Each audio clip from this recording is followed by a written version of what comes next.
Om Sahana Vavatu Sahanau Bhunaktu Sahaviryam Karavavahai Tejasvinavadhitamastu ma vidvishavahai. Om Shanti Shanti Shanti.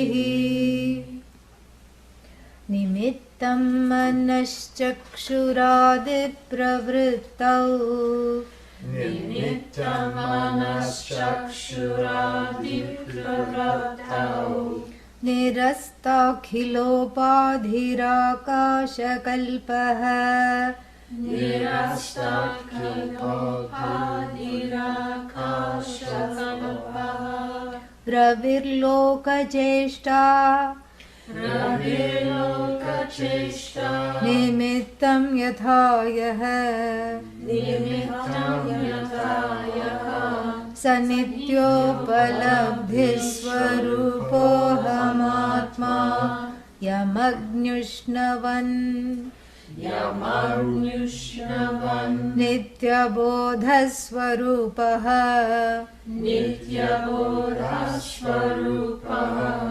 Manashchakshuradinyabodhatmakani Manashchakshuradinyabodhatmakani Pravartantamashritya nishkampamekam Pravartantamashritya nishkampamekam Sanityopalabdhisvarupohamatma Mukhabhasako darpane drishyamanaha Mukhabhasako darpane drishyamanaha Mukhatvat prithaktvena naivasti vastu Mukhatvat prithaktvena naivasti vastu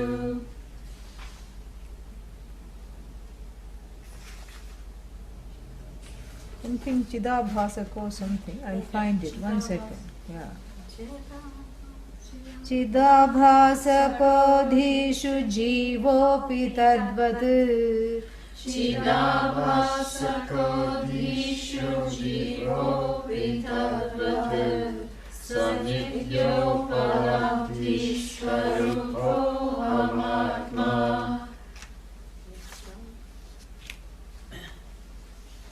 Yatha darpana bhava abhasahanau Yatha darpana bhava abhasahanau Mukham vidyate kalpanahinamekam Mukham vidyate kalpanahinamekam Tathadhi viyoge nirabhasako yaha Tathadhi viyoge nirabhasako yaha Sanityopalabdhisvarupohamatma Manashchakshura devi yukta swayam yaha Manashchakshura devi yukta swayam yaha Manashchakshuradir manashchakshuradihi Manashchakshuradir manashchakshuradihi Manashchakshuradir agamya swarupaha Manashchakshuradir agamya swarupaha Sanityopalabdhisvarupohamatma. Very nice. Beautiful. So, the imagery of the face and the mirror took a little time to understand, but I think everybody got it now. How many faces are there? One. Okay? And so we have the reflected face, which is mithya. Correct? The reflected face, there's only one thing to say about the reflected face, that it is entirely dependent upon the medium, right? Which is the medium? The reflecting medium. Whether it's a stainless steel, pan that you're looking at, or you're looking at a mirror or some polished surface like a glass. Sometimes you go by the shop window and then suddenly stop to do your hair because the face is reflected there. So it doesn't matter which one you're talking about. That reflected face is not the real face, correct? Yeah, it's not the real face, because the real face is free of reflections. That is the whole idea in verse number 5. It's free of anything that is to do with any dependency on any other medium. So the reflection is mithya, correct? And what happens to the medium of reflection? That is also mithya. It is not said, but we have to extrapolate. The reflected medium is also not apart from this consciousness. And so this is the example. So there are three things: real face, reflected face, mirror. Okay? Now what do they correspond to in the example? So this is drishtanta and darshtanta, that which is exemplified. So the face is equal to consciousness. Okay?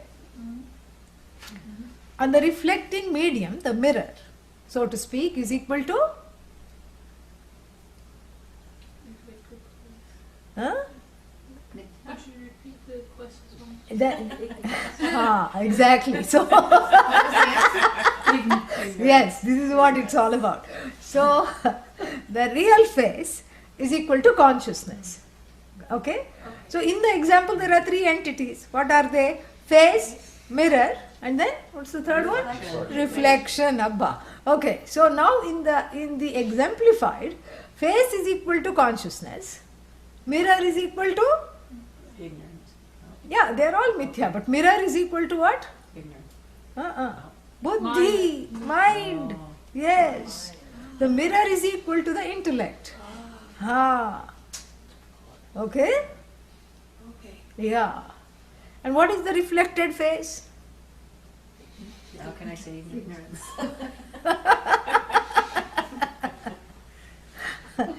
It's a ignorance, and as a result of the ignorance there is anyatha grahanam. Anyatha grahanam means the mirror is spotty. Why? Because it hasn't been cleaned.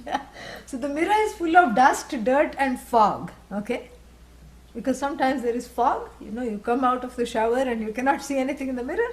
So the mirror is foggy, and so here the fog in the mirror, when you look at yourself, and then immediately the person thinks, I am foggy, correct? Yes. Foggy aham asmi. That is called anyatha grahanam. Yeah, foggy or fogini, if you want to make it feminine. Yogi, yogini, foggy, fogini, correct? Yeah, so fogini aham asmi. If I say, I am fog itself, or I am all foggy. So if I say that, then what has happened is that the ignorance has made me taken the attributes of the mirror and projected them on the face. Correct? So too the reflected face exemplified in the upadhi buddhi things. So when the buddhi jumps up and down, buddhi here means the whole mind, emotions, etc. So the mind is like a monkey, it swings from one thing to another. And so the monkey mind jumping up and down leads the ahankara to the conclusion, the I notion to the conclusion, I am jumping up and down. And that's why everybody will tell me I am in a state. You are not in a state. You are the observer of the state, which is stateless, stateless, having no state.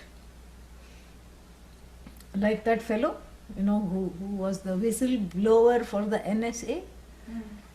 Snowden. Yeah, Snowden. He is now snowed in Russia. And so he is right now stateless. America will not have him. He will be arrested there immediately. His citizenship is heavy on him, a burden. And then every country is kind of courting him, but not really offering him anything, specific. So like this, that's why he is snowed in Russia and he is sitting there.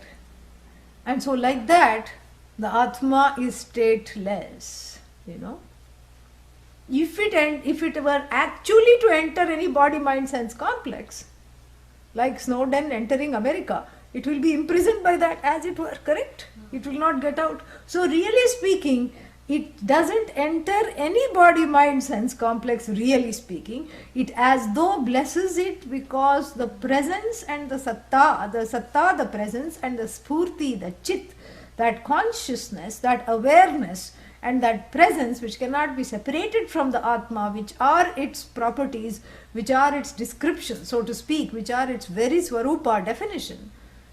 It blesses everything without becoming any one thing. So really speaking, when you withdraw, that's why it's important to withdraw the mirror, So the mirror corresponds to what? Buddhi. So, withdraw the Buddhi means how are you going to understand the rest of the class? Cognitively, as though. Withdraw the Buddhi means sit in the place of the observer of the Buddhi. Withdraw the Buddhi means we may as well say Purnamadaha Purnamidam. What is the point? So sit in observation of the Buddhi. Withdraw yourself from the Buddhi, from identifying with the Buddhi. That I is present consciousness alone. That conscious presence, that ever ready, ever available, always present, never afflicted by the afflictions of the body, mind, sense complex. Get in touch with that. How to get in touch with that? Should I SMS Atma? Hey Atma. No, actually, grammatically it should be Hey Atman. Yeah. Vocative case. So, should I say Atman, where are you? Respond to me, no? Because it's me itself. The one who is wanting to get in touch with Atma is who? Happens to be Atma. Is you. So, how to get in touch with myself? You will try not to be in touch with yourself. Oh, that I know how to do very well. I know how to be absent. I know how to check out, I know how to check out. I know how to dissociate. I'm the master of disconnection. I have the universal blessing of alien. I know how to check out. Well, that is as though checking out. The one who says, I don't like being checked out, or I notice that I'm checked out, is very much checked in. Yeah. Checked into the phenomenon of feeling checked out. That's very interesting. So that is the final observer. Don't say who observes Atma. There is no answer to that. You cannot find another Atma observing this Atma observing. It's not some kind of a chain of hierarchy of overseers in a factory, where all the jiva assembly line, miserable jivas on the assembly line are having a bad time. No. This is permanently checked in Atma. I told you, alupta drik. Then the non-blinking eyes. Pujya Swamiji always shows like this. No eyelids. So it sees everything, but it doesn't become any one thing. It does not get affected by what it sees. It just simply is. And so what happens? So what happens is this, that when you withdraw the mirror, so to speak, there need not be any fear that, in the exemplified situation here, we are asking you to say tata bye-bye to the Buddhi. No. We are not asking you to take leave of your senses, withdraw from the Buddhi. No. Withdraw just means take a little inner space. To have some cultivate that inner space which is already there. Discover that inner space, cultivate that inner space as it were, to see that you are the observer of the mind. How to do that? Huh?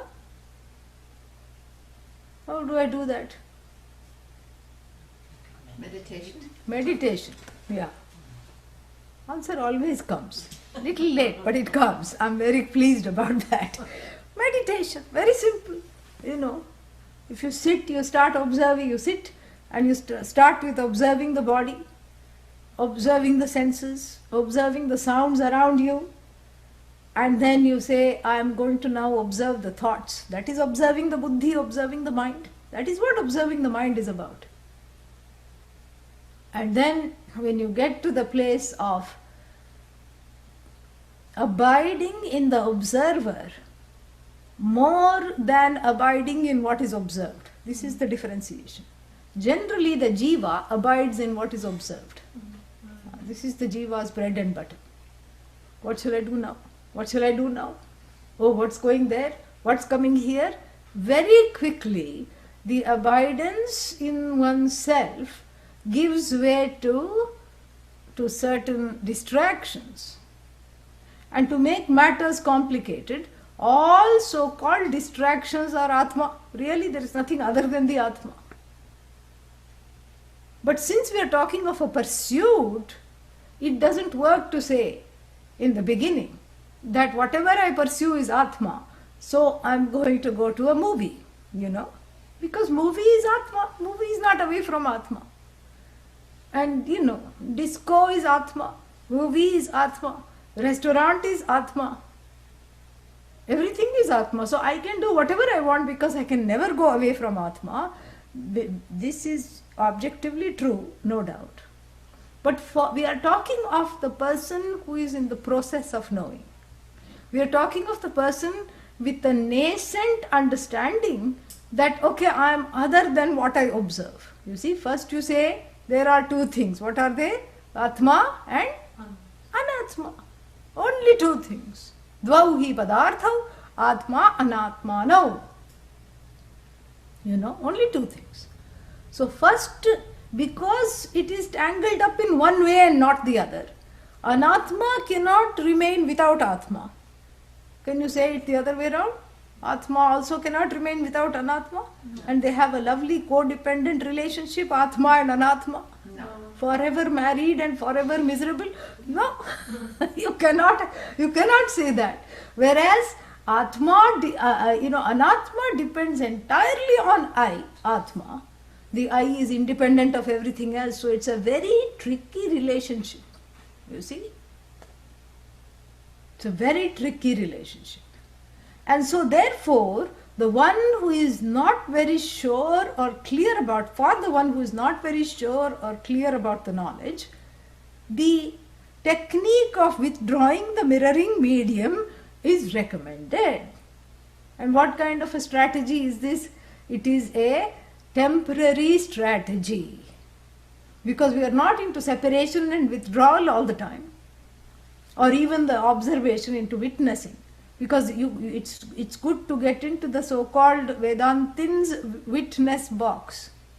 Because if you are not witness, you are witless. That's what happens. Small difference but big difference. So it's good to get into the witness box, but the witnessing also requires a subtle duality, correct? Mm-hmm. Witness, witnessed.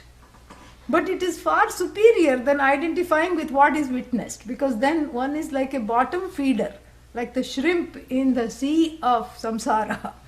You know, you keep feeding on all the waste things and feeling sad, cannot rise above, and this kind of a situation. So to identify with Anatma is a very low rung samsaric way of living, because all the time I am afflicted by that with which I identify. And so to elevate myself spiritually from this samsaric ocean floor, what do? I just start to get into the box of the observer and make a subtle distinction between I, which is untouched by anything, and not I, which is not I. Simple. And anything that I can observe is not I. Anything that I can objectify is not I. Anything that I can witness is not I. The I is the Swarupa of the witness. This is baby Vedanta, taught to toothless babies, the one who are still yet to cut their first Tattvamasi tooth. This is what is taught to the first lesson, correct? But it's an important lesson. And it's a very safe way to proceed in the teaching. Because I have the safety of the witness box, and even if I am under the deluge of samsara, I keep telling this is as though, this is as though, this is as though, this is as though, correct? So I am always saved from completely identifying with it, and even if I identify with it, then I notice it completely and correct. I have the mechanisms to correct that identification because I sit in the witness box. Now, this is only half the story, correct? So the withdrawal of the buddhi means withdrawing it to a place of safety and non-identification with the mirrored object. That is what it is. So then when the buddhi is withdrawn, what happens is that withdrawal means you first get into the place of the observer. Then after establishing oneself, when one can witness things easily without getting frustrated or afflicted by what one witnesses, then it is not, there comes a time where the witnessing happens as it were naturally. That's the next stage. So first stage, consciously drag myself out of the dragnet of samsara and put myself in the witness box. Stage 1. Stage 2, I do it as many times as is needed to be able to be comfortable in this identity of the witness. Comfortably abide the identity of the witness so that it becomes a natural stage. Stage 3, with more studies and more meditation, more inner space. Stage 3 is basically letting the witness resolve. I'm no longer scared to have that separation. So I allow the witness to resolve into what? Into itself. Where else will it resolve? Into its own nature. So I'm not, I still am. The face still is there, correct? Yes. But I'm not hyper vigilant about my identity as a witness. So, that is stage 3, that I allow the witness to abide in its own Swarupa. And this, in the Patanjali's Yoga Sutra, it says, Swaswarupe Avasthanam. Yoga Sutra number 3 or 4, I think. First is Chitta Vritti Nirodha, which is often mistranslated as yes, thank you. Stop thinking. We don't recommend that. You have to interpret this properly. Then the second is, this is the second sutra, I think. Swasya Swarupe, in one's own Swarupa, Avasthanam, the abidance in one's own Swarupa, and then Ishvara Pranidhanam, surrender to Ishvara, all this, or maybe that is second one and this is the next one. We have to look into it. But the two are there together. So similarly here, the witnessing stops on its own. It's no longer, first it is naturalized, then because it's no longer contrived, and then you don't need that witnessing, you don't need that protective boundary between you and Anatma, because the Anatma has become tiny. Small little things. Before they were big lions and tigers that were out to get the Atma. They were just pouncing. They were swallowing this Atma up. They were alligators. lions, tigers, all these big, big non-vegetarian animals. And then what? Ready to eat this vegetarian Atma. And then with practice of witnessing them, as though one is going to a zoo, they are on the other side, they are not me, they are in their own Svasvarupe, they are Avasthanam, I am Avasthana here, and I am here, and I am, they are not me, they are not having any effect on me, I am that pure Nitya Upalabdhi Swarupa Atma, nothing is doing anything to me. So for the person who kept saying that, then after that you don't need that zoo wall boundary, because suddenly you find that they have become Lego animals, like these wooden toy animals and toy tigers. This is what happens as you grow to all the troubles that assail.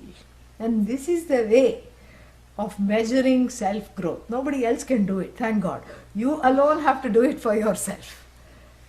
Because all the things that appeared huge, like pythons and cobras and big, big troubles, suddenly become tiny. Why? Because my vision has grown. I have eyes only for the biggest thing that there is, which is myself alone, my own Swarupa. And all other things are like these tiny little things. We have this very allegorical book called Gulliver's Travels. One time, first he goes to the land of giants. This is very metaphorical. And this land of giants, he is a tiny fellow, always he is afraid somebody will trample him. And he has to escape this way, that way, and with great difficulty he makes friends, all very allegorical. Makes friends with those people that he is scared of, all within happening. And then the next time he wakes up, he is marooned on another island. What is that island? Lilliput. Land of the Lilliputians. And they are little fellows, tiny fellows, and he is like a Kumbhakarna in their land. When Kumbhakarna lay down to sleep, you had a doubt, whether it was a man or a mountain, because that's how he was. And so he was like Kumbhakarna in the land of these tiny people. And they would say, stay away from us, because they were scared of him. Otherwise we'll shoot. And what were their, bows and arrows like? They were tiny, like little thorns. At the most he would go just like this. They would all shoot. And they had a commander-in-chief also. Like all thousands of them would shoot their arrows, and he would just scratch as though 1 or 2 mosquitoes had bitten. You see? You see the change? Going scared all the time. This is the jiva, which is needing that distinction, atma, anatma. And then what? Now everything is just a little bite, a little mosquito bite. Not the one carrying dengue and malaria. Just a local mosquito. All this you have to spell out, Yeah. Because not all mosquitoes are safe. Yeah. Local Eugene mosquito, fed on organic sap, tree sap. Poor thing, what it will do, Yeah. And this is what it is. And so here we have this beautiful way which is talked about in this verse, that abhasahanau, when the reflecting medium, so to speak, is not there, then what happens? Then that reflecting medium is really the Buddhi itself, which morphs into various modes of identification with the Anatma. So we have a step-by-step procedure to put this Buddhi, first to starve this Buddhi of the Anatma diet, because it is addicted to junk food, this Buddhi, of all these distractions, here, there, everything. So then you cleanse it out, shake it out, put it in the witness box, so it just witnesses without touching and knows that it is untouched, and that it being its natural Swarupa becomes a second nature to it. And it drops that hypervigilance, and the final stage is what? Everything is me. Name chame. Yeah. I am not any of this. And then finally what? Everything is me alone. So first is the sifting, the separation, and then is the uniting. Both of them are very important pedagogical tools. The separation is expressed by neti neti, not this am I, not this am I, not this am I, not this am I. And then the uniting is iti iti, this is it, this is it, this is it, this is I, there is nothing that is not I. So the whole process is described in this verse. And the ultimate blessing, the prasada of this process is to see everything as that shining self alone. Nitya upalabdhi swarupaha aham atma. So now what does this atma do? Is, what is the connection of the atma to this body mind sense complex is elucidated in verse number 6. No, not 6.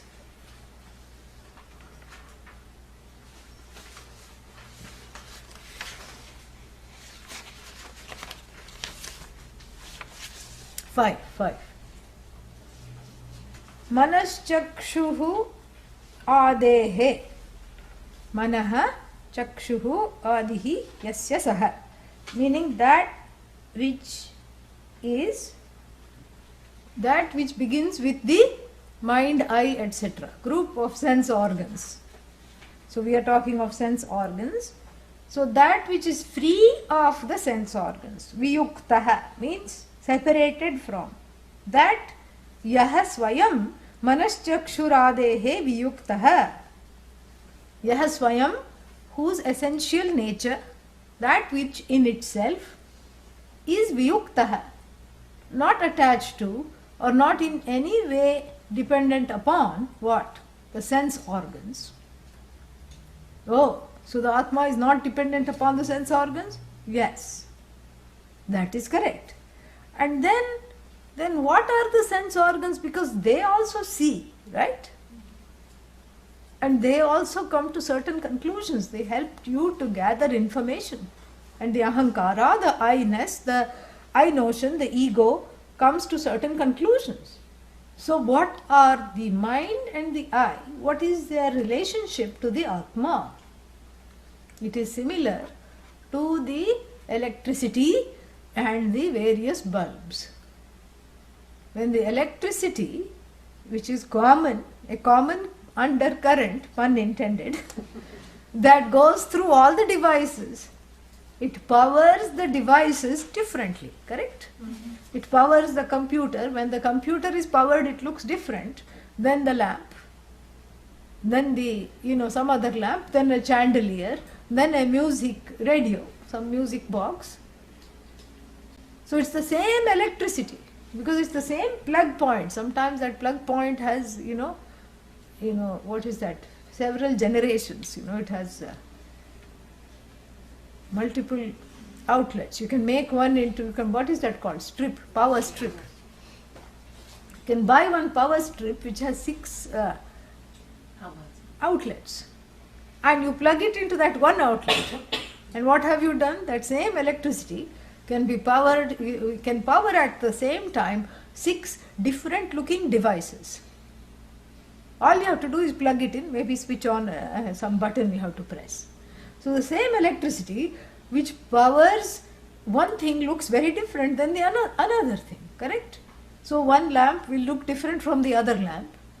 And when the electricity powers something, vigorous like food processor, that looks very different from the lamp.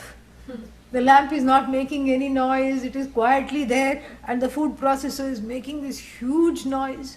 And the same electricity starts up a big factory that's producing garments. Think of the noise, think of all the machines, think of all the piston cranking and the wheels moving and so many things.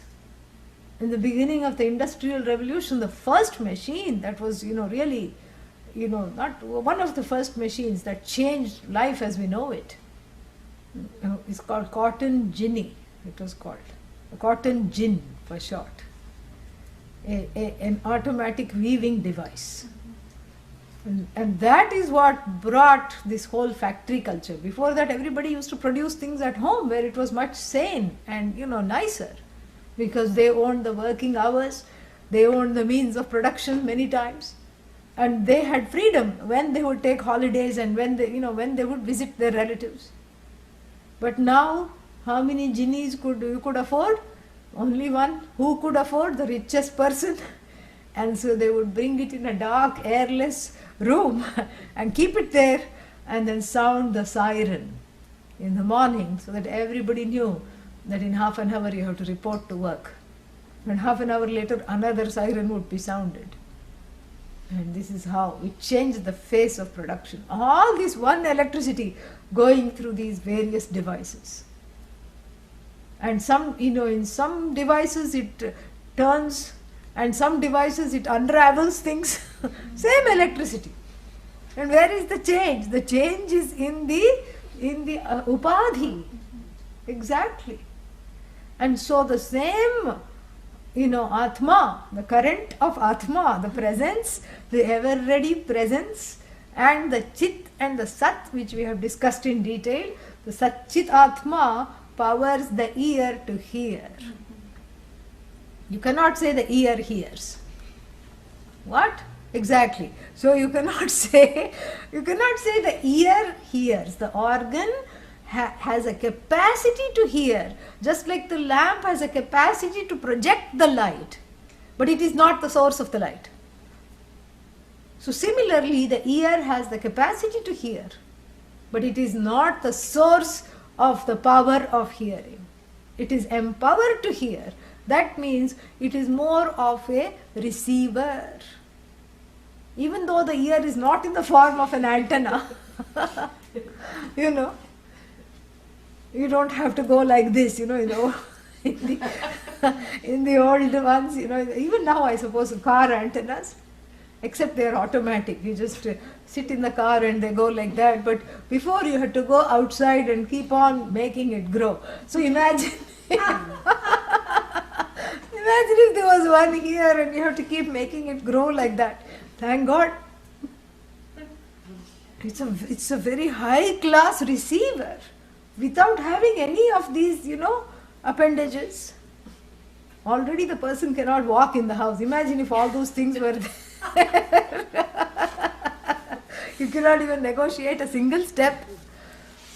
So therefore what? So therefore it's a very high class device. Everything is communicating with the Atma wirelessly.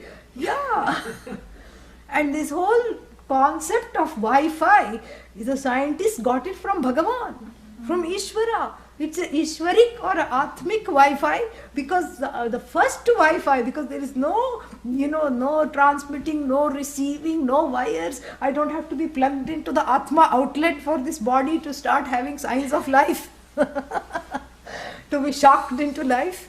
That is reserved for extreme situations, that clear. They do that, right? That's for extreme situations, but generally speaking, you don't have to be plugged in, you don't need paddles, you don't need anything. You are just communicating. The body is always communicating in a Wi-Fi way with Atma. It is non-separate from Atma. And the Atma says here, and the ear says, okay, what would you like me to hear? Whatever is said here. Only when Tattvamasi comes, check out. The rest of the things here. Atma doesn't say that. Ahankara says that. Ahankara is the interference in the Wi-Fi. When you have blocks, when you want to block off the Wi-Fi, what do you have to do? Recently I'm finding out all these things. You need lot of foil. That's why, you're stealing the Wi-Fi from the neighbor, your plan is foiled because there is a lot of foil in between the houses. Yeah, you cannot even get it even if you want to steal, And then, so like this, there are so many blocks. This is what is called, Adi Daivika and Adi Bhautika blocks. Okay? Yeah, this is very interesting. So, so then, this is so exciting. So this is Adi Daivika block, because for some reason, like in the Chandogya Upanishad, there is a story of that hapless fellow, the blind man who was stuck in a tower, on he went to a fort because there was a mela. What is mela? A fair, a festival. He went to visit this festival. And then, not being able to see properly, he got stuck in this turret, whatever you call it. Turret. And then he was not able to get out. And then he kept, getting this sentry and asking him, "Can you please tell me the way to the village?" And the sentry said, "Look," and he dragged him to the wall of the turret and said, keep feeling around. And the turret has two exits. One exit I am guarding, which leads to the palace. The other exit leads to the village. So you keep feeling, and when you don't feel anything, that means you have to get out. And half an hour later, this fellow is back again. And he cannot see him, and he senses a presence, and he says, "Dear sir, can you please guide me to the next available, where is the village?" And he says, I told you what to do, and you are back again. Did you not keep touching the wall?" "Yes." "Are you sure?" "Well, there was one time where I suddenly got an itch, and I continued to walk without touching the wall. So I missed the doorway, you see. So what kind of a block is this? Prarabdha block, Adi Daivika block, correct? Adi Bhautika block, meaning what? The knowledge is going on, the teaching is going on, but for some reason I am not able to make use of it. This is a sad block. So this is what is called the foil block in terms of the example. That's why you cannot get the other person's Wi-Fi, even if it may not have a password, because sometimes the signal is impeded by the circumstances. So here too, the Atma, knowing of the Atma, the teaching signal is impeded by certain devices not in one's control. And then there is Adhyatmika block, a huge firewall, because everyone has to have a firewall, Wi-Fi speaking, okay, Wi-Fi-ically speaking. And Wi-Fi has to have firewall, because otherwise somebody else can use it and then conduct transactions and then steal your passwords, steal your identity, do all kinds of things. So therefore, this firewall has to be there, correct? And so you have to generate a complicated password, which you yourself promptly forget. Even though you have written it down, you don't remember where it is written down. So like this, so the Adhyatma block to understanding that Atma is transmitting, this is what it is like. It's like one's own firewall, which doesn't allow sometimes the proper connection. It's a misconstrued firewall which does not allow the transmission to come. This is in relation to the teaching. But otherwise, Atma is broadcasting all the time. Atma is very difficult to ignore because it is everywhere. It is broadcasting a signal all the time, and that signal is picked up by the ears, unless of course there is a firewall or an inner or outer block. So what is the block? The block could be that the ear is not hearing because it needs some repair work, correct? Some, age-related degeneration or something is there, it needs a hearing aid. That's one kind of block. Another block is what? You are present, words are being said, but nothing is going in. Why? Because the mind has gone away. Yeah. So you see the connection between the Atma, the power of the hearing, and the mind which allows the transmission to take place. So the three things work in tandem. So you can never say Atma is absent. That's why we have a special meditation called Shabdavidha Samadhi. What is that? That anything that, I hear is Atma alone. You can sit and contemplate like that. You can say the ears hear. Really the ears hear? No, the mind hears. Mind is hearing? No. Actually, the Atma is what powers the mind and enables the ear to hear. So, in terms of our electricity example, so the electricity is flowing in the lamp, correct? But why isn't it on? Because the mind has to be switched on. The switch has to be, the switch here is the mind. So, therefore, the Atma is transmitting all the time. And so, Manaschakshuradehe, Manaschakshuradihi. That which is the mind of the mind, the eye of the eye, the sense of the sense, all from the Kenopanishad. Yeah, Shrotrasya Shrotram, Chakshushash Chakshuhu, Vachoha Vacham, Sa'u Pranasya Pranaha. And knowing this, the Dhira, if you know this, Atimuchyati. Atimuchyati means samsaram, atitya muchyati. The one becomes free. Free of what? Crosses this samsara. Samsara means not knowing the source of things. That one single source of all things, not knowing that as what? As myself alone. That is what is samsara. And so Manaschakshuradehe, Manaschakshuradihi, the one that is Manaha and Chakshu, for your Manaha and Chakshu. And then what? It's a very beautiful play on words. Manaschakshuradehe agamya swarupaha yaha. That which is at the same time not able to be objectified by the ears, by the mind, by the eyes, by any means of knowledge I have at my beck and call.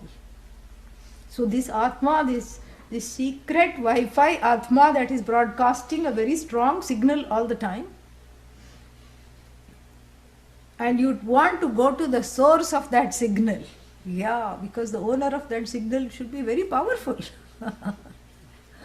I want that signal, I want that source of that signal. What is this? Verizon? What is this? Comcast? What is this? I want to own that signal.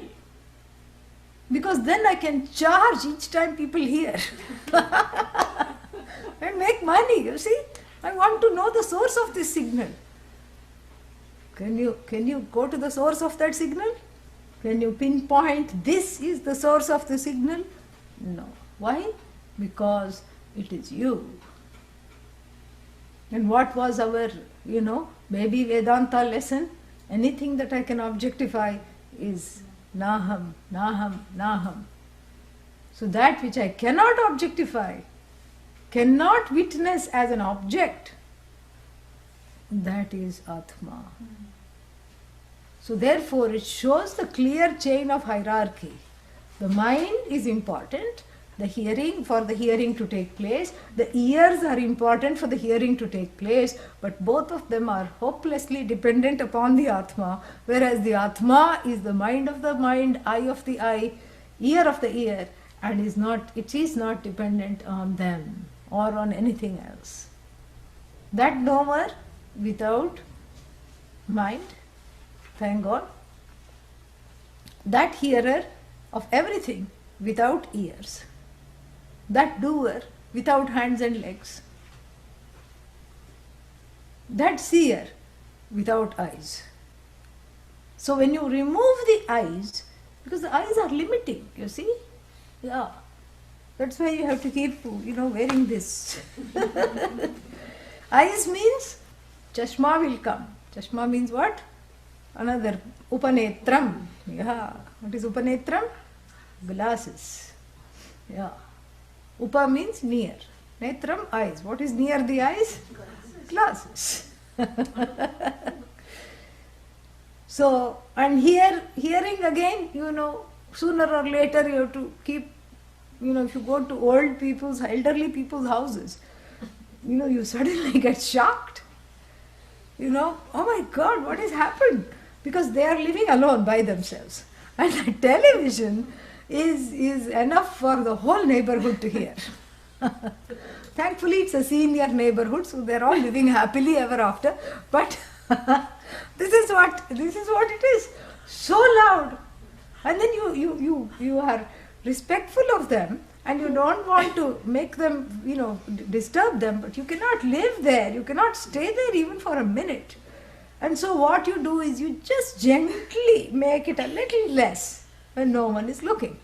And then what happens? They say, oh, we cannot hear anything.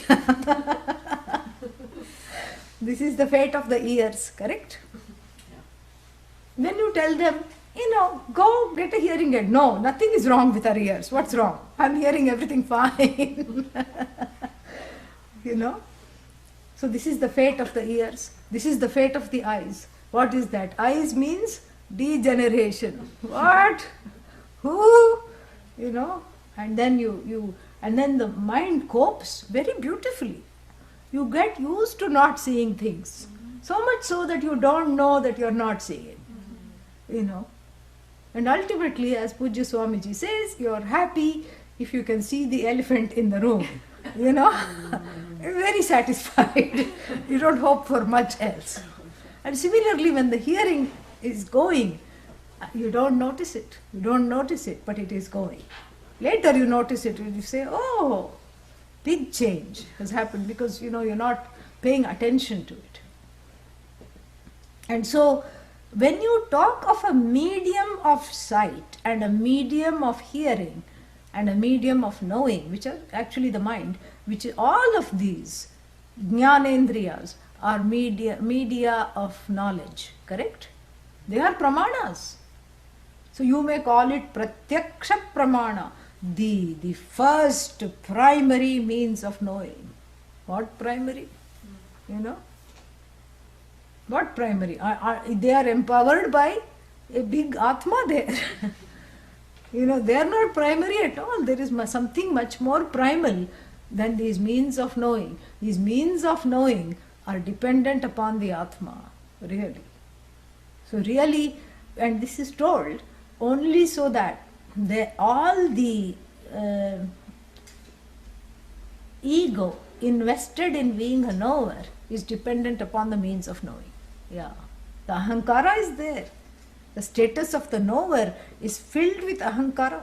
I am the knower and I am going to abide in the knower. And this knower alone is me. And then what? The knower knows everything in a limited way alone.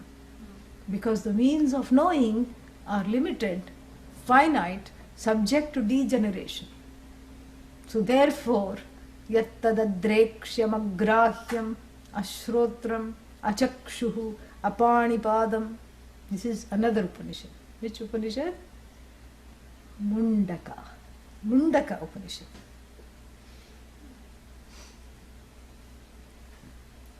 And so that is the same thing which does not have eyes, which does not have ears, which does not have mind. But you have to say which sees everything, which knows everything. If you have a mind, you cannot know everything. You can only know what that tiny scope of the mind will allow, Even Einstein's brain, which knew a lot, is still finite. You can go see it in the museum. That itself shows how tiny it is. He may have held a lot of knowledge, but still the brain is sitting in chloroform, somewhere in Austria, I think, or Germany, somewhere it is there in a museum. You can go look at it. That means I can objectify that medium because of which he knew. That means what? Finite. It's all finite. So if you have an antahkarana, that means there will be problems. That's why Bhagavan doesn't have antahkarana. That's why Atma doesn't have a mind. And whereas you need the mind and other means of knowledge to know discrete objects, you don't need to know that you know, because that is powered by a different, a much more subtle knowledge that is not dependent upon the mind. When the mind resolves into its own swaswarupe anusandhanam or avasthanam, then what happens? Then there is one presence alone.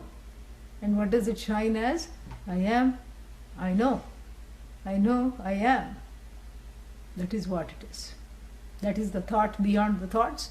That is the word beyond the words. That is the mind of the mind beyond the minds. It's not affected by any of these things. So this so-called knower, this Mudha, who is Mudha? The deluded one, thinks I know everything, or I have the power to sanchaya, to collect the knowledge. And whatever you collect is finite. Always recollect that, that whatever I collect is finite. If I don't understand that source as myself, which powers all ways and means of knowing the finite, is in itself infinite, and that infinite is aham. So manushchakshuradehe agamya swarupa. Agamya means not objectified. Oh, but it cannot be objectified. How can it be known? Because it's you. It's self-shining. Nitya upalabdhi swarupoham atma. It is ever ready, ever present. It is never missing. There are two ways of coming to know something. One is, it is pramana siddha, established through pramana, a means of knowledge, which is most things in the universe. To see, it's there. To see flower, you need what? Eyes. You can say, this is flower. Floweram idam, neuter.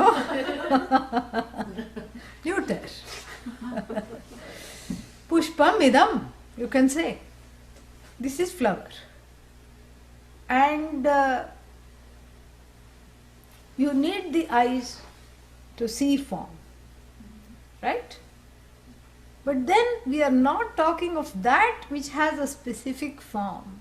We are talking of that which empowers the eye to see form, which itself is formless. So to see flower, you need eyes, because the flower itself is, really speaking, as finite as the eyes. They both belong to that level, the same level of the empirical reality. So the eyes light up the flower, so to speak. But really speaking, the eyes don't light up the flower. The source is something else. But for this example, we are looking at something slightly different. The eyes light up the flower, and the flower, you can say, comes to light. This is what is called pramana siddha. This flower is objectified using a means of knowledge. But supposing there were no eyes to see this flower, no eyes at all. A rose in the desert. Is it fragrant? That's the question. A Zen question, Yeah. A rose, if it grows in the desert, first of all, it won't grow in the desert, okay? Relax. And then if it grows, and if nobody sees it, is it there? Does it exist? And what is that other one? The tree falling. Pine tree falling in the forest. What kind of a sound it makes? Does it make a sound? If the cognizer is not there, does it make a sound? You can answer yes and be correct, and you can answer no and also be correct. That is what the Zen koans are all about. Koan, something like this. Koan, yeah. So how can you say correct even if you say yes and no? If you say yes, it makes a noise, because the sound has to do with the physics, correct? So the physics of sound, of something crashing with a certain velocity, gravity, etc. So there is a crashing sound. Of course, it makes a noise, yes. But then you can be very subtle and tricky and say no. Why? Because is an unheard sound a sound?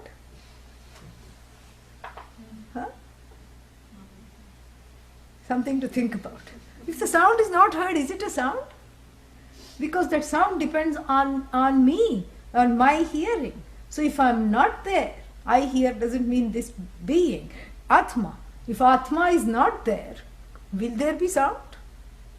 It's very interesting, And since the sound is connected to the cognizer, and if the cognizer is absent, can it even be called a sound? Very interesting. So, some of the things, many of the things, almost all the things are pramana siddha. Pramana siddha means established by a means of knowledge, like even our flower. The flower is established by a means of knowledge called eyes. A sound is established by ears, etc. You get the drift. So everything in this universe is pramana siddha. There is only one thing in the universe which is not pramana siddha, which does not depend upon a means of knowledge. What is that? Aham. And the word for that is swatas siddha. There will be a quiz next class. Yeah. So pramana siddha, swatas siddha. What are you? Habba.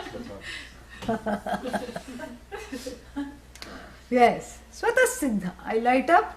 I am like an isotope. I am self-lit.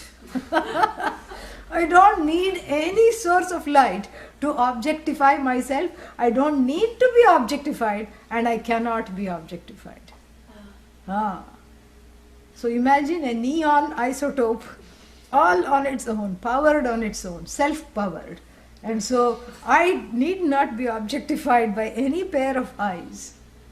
I am the final say. I objectify everything.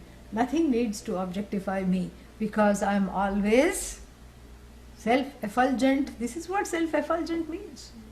Ever ready, ever present, and never absent. Very nice, very deep, deep things. We are going very, very deep into this text. Not for the faint of heart. Next one.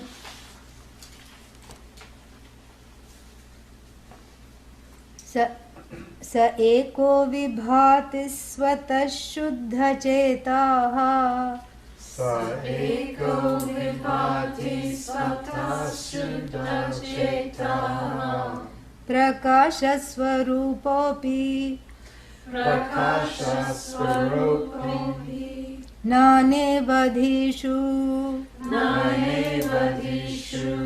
शराबोदकस्थो शराबोदकस्थो यथा भानुरेकः स नित्योपलब्धिस्वरूपोऽहमात्मा. So, saha, that which, yaha saha, that which, ekaha vibhati. Ekaha vibhati means, ekaha means what? One. That much we should know.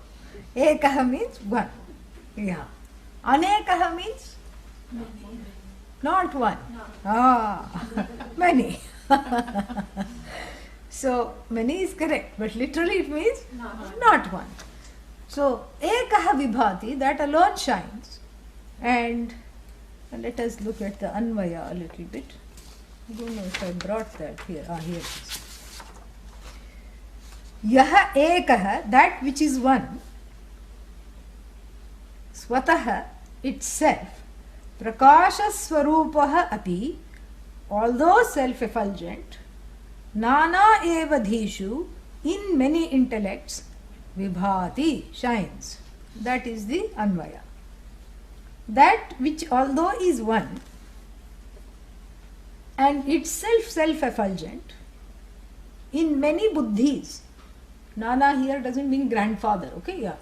In many buddhis, vibhati, shines. And what is its nature?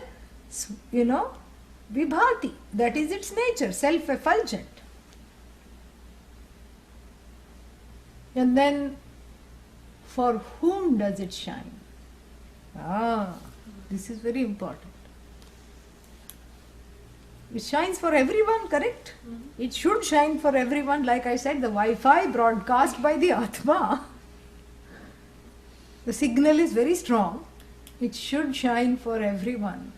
It should be understood by everyone. But not everybody understands it. Not everybody notices it. Not everybody everybody is powered by it, but nobody sees that they are powered by it. So what do you need to be, to understand this? You need proper receptivity. The receptivity is needed. The signals and channels should not be interfering. Other local channels must not be interfering. Correct? And then what else? The firewall need not be there. You can drop the personal firewall when you come to Vedanta. Because you are not going to be on fire. It's okay. You are safe. Finally it is safe. Oh, but I feel unsafe. It is finally safe enough to feel unsafe. Think about it. That's another Zen cone. It's finally safe enough to feel unsafe. So then that personal firewall, and what does the firewall represent? What does it represent? Not just ignorance, resistance. Ignorance everyone has. That is everyone's capital, starting point. But the specific resistance, blocks, fears, I am not good enough, I am not worthy enough, I am an idiot, I am ati mudha. Mudha. And then what is ati mudha? Extremely deluded. And so these are the fears that keep that, we shouldn't call it firewall, we should call it fear wall. Yeah, got it. So the personal fear walls, when they transmit their own signals, the Atma is misunderstood, not even picked up, not even understood properly. So drop the fear wall, and then what happens? Then what is the dropping of the fear wall? Antahkarana shuddhi, chitta shuddhi. And what is chitta shuddhi? Purifying the mind of all these nonsensical ideas about the self which have gotten attached to it by way of having a childhood. Enough. If you have a childhood, if the childhood is like a attractor of all kind of barnacles, Yeah, the childhood is, passing through samsara, ocean of samsara, and attracts, barnacles, that things that stick to the sides of the ship. Very difficult to remove. And so it's like that. You just gather impressions and you gather misunderstandings about the I. You gather wrong notions about the self, and you come to the very important conclusion which rings true all the time. I am an idiot. Yes, ding ding. I can't do this, ding ding. I have no confidence, ding ding. Each one has got a ring of truth. That's why I'm saying ding ding in between each thing. Nobody loves me, ding ding ding. That rings extra true. I'm abandoned, ding ding ding ding ding. Lot of dings. So everything that rings true is seen, is given the pedestal of being very, what's the word for it? Very true. And then what happens? The Wi-Fi of Atma knowledge, self-knowledge, doesn't go through this fear wall. It's literally a wall of fear, a wall of dread, letting the teaching in, letting the teacher in. That's all it is. Letting the Shastra and the Guru in. That's what it is. So this fear wall has to come crumbling down, and then only the Wi-Fi signal will bless. Yes. Yes. Then only it will bless. Until then you keep seeing that there is something. Because sudden moments of clarity, the fear wall has dropped and suddenly you pick up the signal. And then you have internet for a few minutes. That's what happened here last 2 days. That's why I'm waxing eloquent. And then suddenly it's gone. What made it come? What made it go? Big mystery. And so here too the jiva, who is not connected to the source, suddenly gets connected to the source, regularly in sleep, but very rarely when awake. Sleep no use because you're not there. And rarely when awake, gets connected to the source all of a sudden. And then what happens?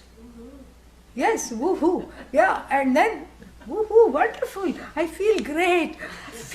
I feel so expanded and expansive. I feel like giving away all my life savings because I feel so secure. And then what?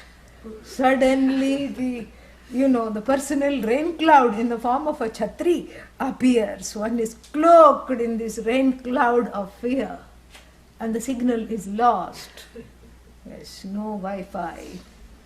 Yeah, and then you say, I am deluded, I am far away, I am disconnected from myself, I am disconnected from Bhagavan, where are you? When am I getting darshan?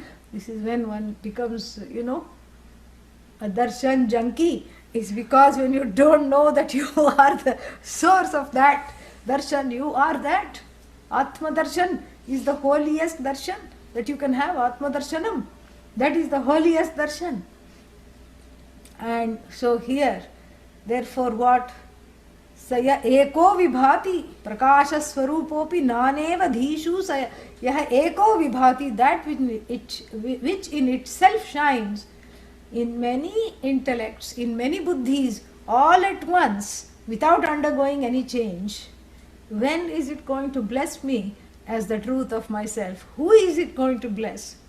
And the one word which we have been expounding is Shuddha Chetaha, for the pure-minded one, free of the delusive thoughts, illusionary thoughts. I am not good, I am an idiot, all the blocks, fears, resistances. The one who has dropped the fear wall can pick up this signal. Otherwise, does it not shine? It shines. Yeah. But, you're not in touch with it. You're not blessed by that shine. To be blessed by the shine, and what does the shine represents here? The shine represents self-knowledge.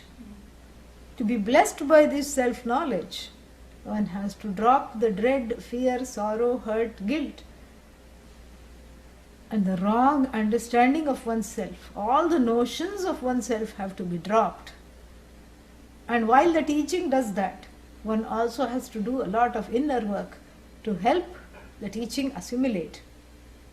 And this is what is called Shuddha Chetaha. So, Shuddha Chetaha means for the pure-minded ones. The pure-minded ones benefit from this. And